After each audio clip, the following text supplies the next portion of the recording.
Snobla Soto. Kasama niya rin ang ating tinatawan sa mababang kapulungan ng distrito ng Pasig, Congressman Roman T. Romulo. At mga kagalang-galang Robert Dodot P. Jaworski Jr. Kasama rin natin ang pamilya ni Senator Jovito Reyes Salonga.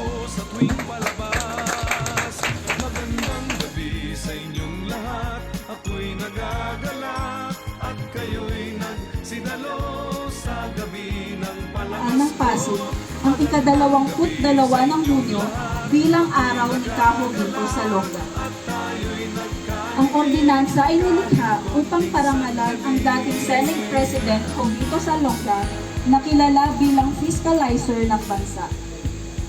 Siya ay isa sa pinakakilalang lingkod bayan na ipinanganak at lumaki sa harap ninyo ay And it was walang fashionable to be holding the way and very exclusive burying place. sa indak nito Minabuti niyang maging kasama niya ang kanyang mga magulang, sina tatay, ang mga kapatid niya. At higit sa lahat, ako'y nagagala ang mga kapwa kayo'y nagsidalo sa gabi ng palabas ko. Magandang gabi sa inyong lahat. Ako'y nagagala at tayo'y dito niya nagkakilig nais kahit konting sandali. na Pag nagdilim na makapiling ang ilaw, hinahanap pa rin kayo. Kundi dahil ang sa mga iyong tumulong lahat, sa kanya ako'y wala rito. bilang habang lumalaki bilang lingkod bayan, harap at dito niya inumpisahan ang kanyang Ito nga ang gabi pagiging lingkod hinihintay. Sana'y di sa bayan namin. magwakas, sandaling nagniningning. Alay sa lahat ng Bagong taon na po mula nung dumating. umanaw sa Senator Salonga. Gabi, maraming salamat Magagalak siya sa inyong lahat. parangalan Sa muling binibigyan ng pagsasama. pasin ng kanyang always good for good public governance and public service.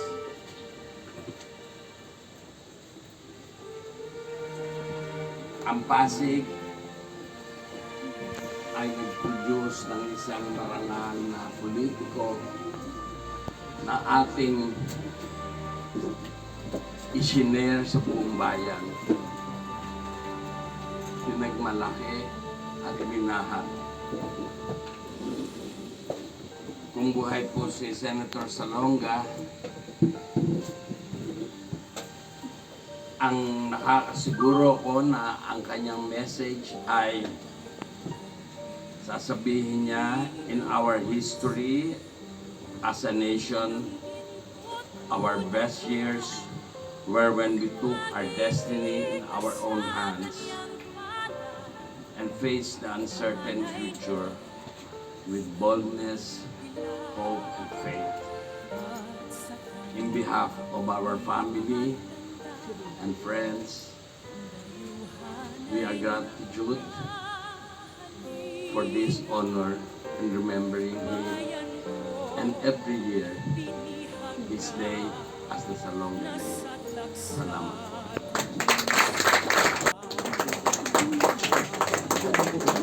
Magandang umaga po sa ating lahat, kay Mayor Vico, kay Congressman Roman Romulo, kay Vice Mayor Dodot sa pamilya. Magandang umaga po sa ating lahat. At happy birthday kay Cajo Vito Salonga.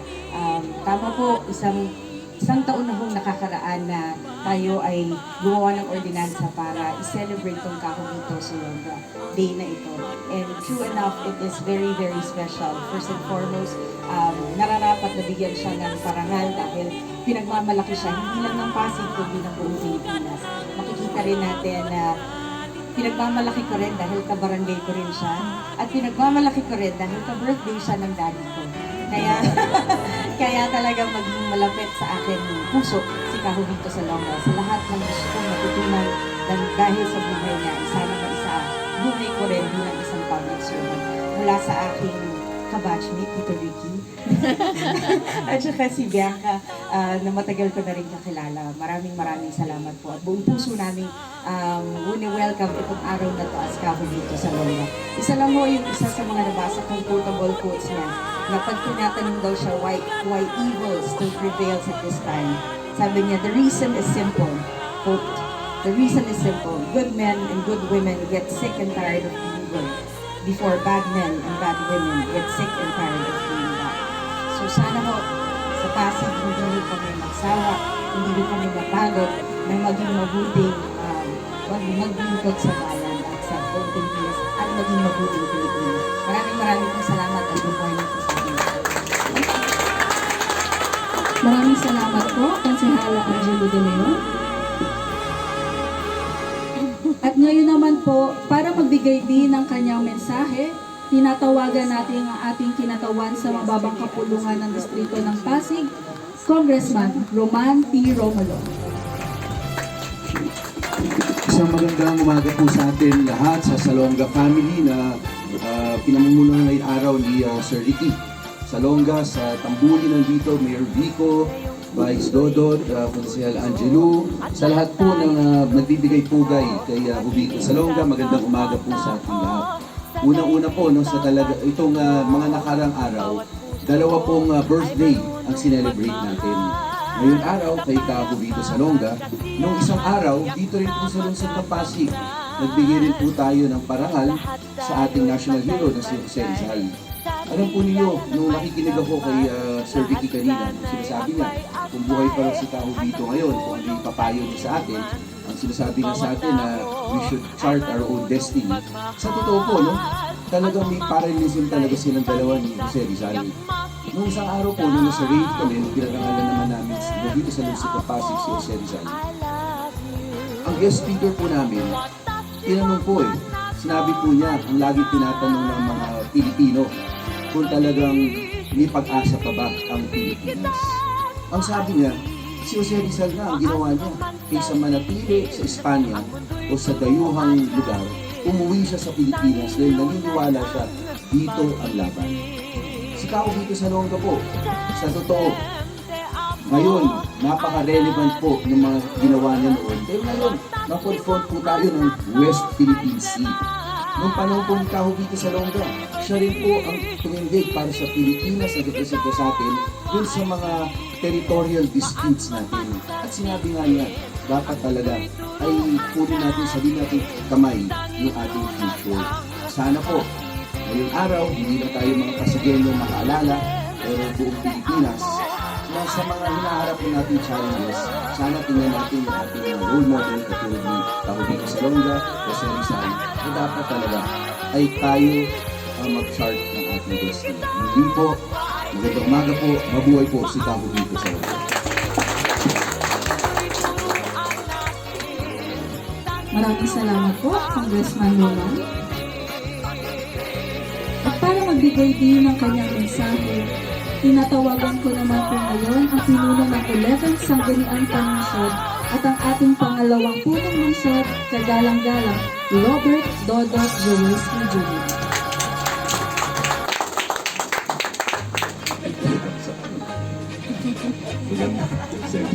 Good morning po sa ating lahat. Of course, sa pamilya Salonga, sa pamumuno ng panganay na natin dito, Sir Ricky, of course, ang Mayor To dream Congressman the Roman, impossible dream, to our dear friends, my old friends, fight the sa ating unbeatable po lahat, foe, isang mapagpalang umaga sa atin.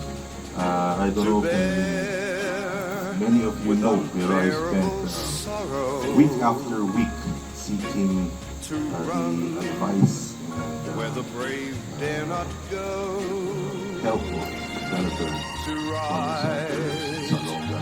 the In the early unrightable years of wrong, my first to dive into the love political pure scene and in Pasig. chaste from afar, He was one of my inspirations as to well. try pushing for being good governance. Actually, even today, one of my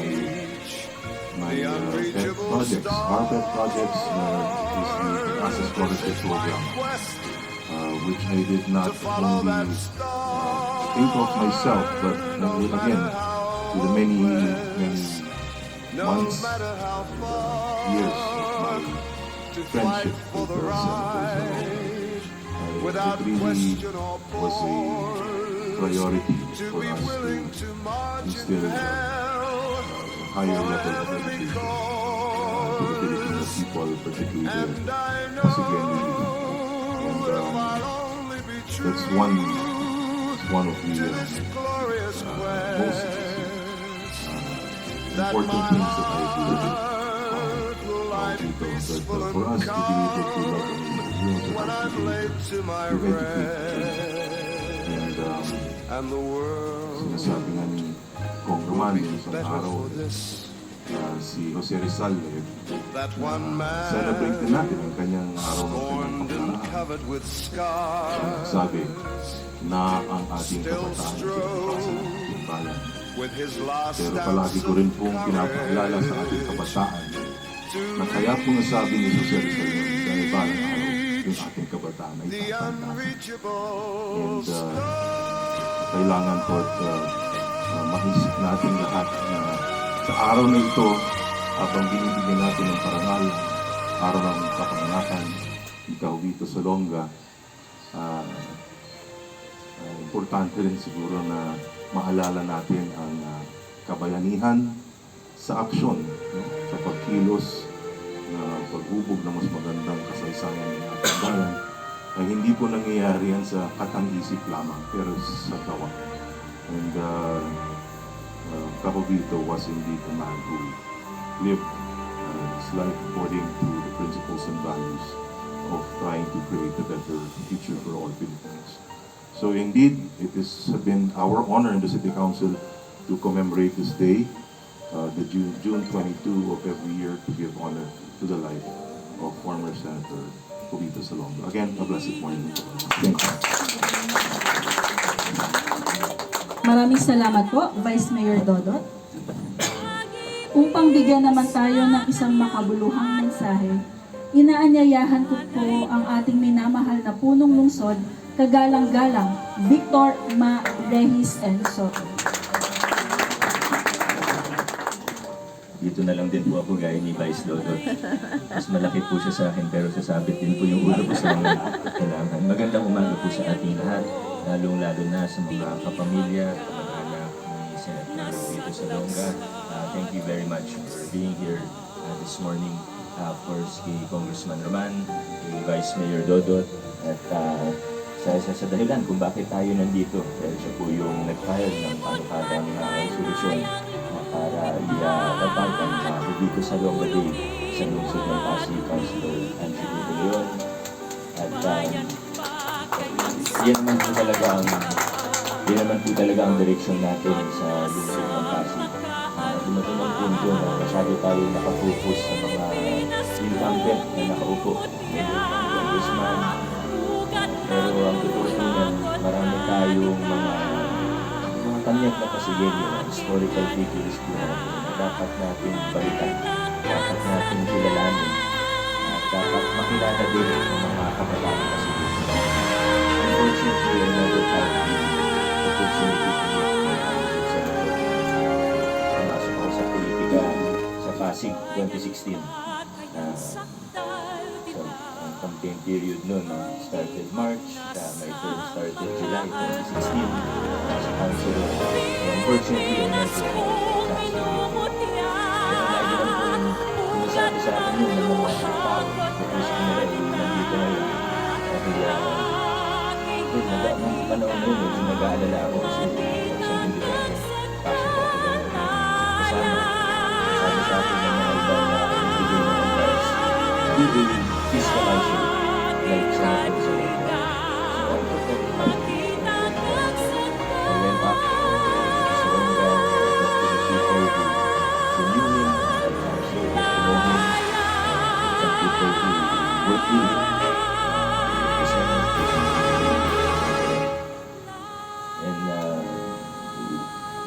hindi kami nagkakilala, he had a profound influence on my life and on my leadership.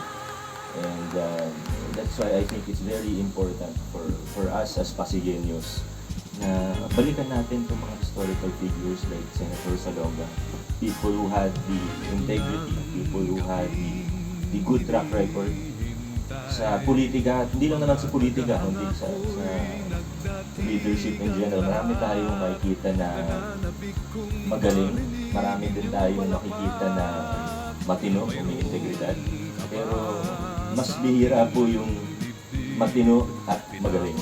At pareho, magaling at matino. And Senator Salonga showed us that is possible.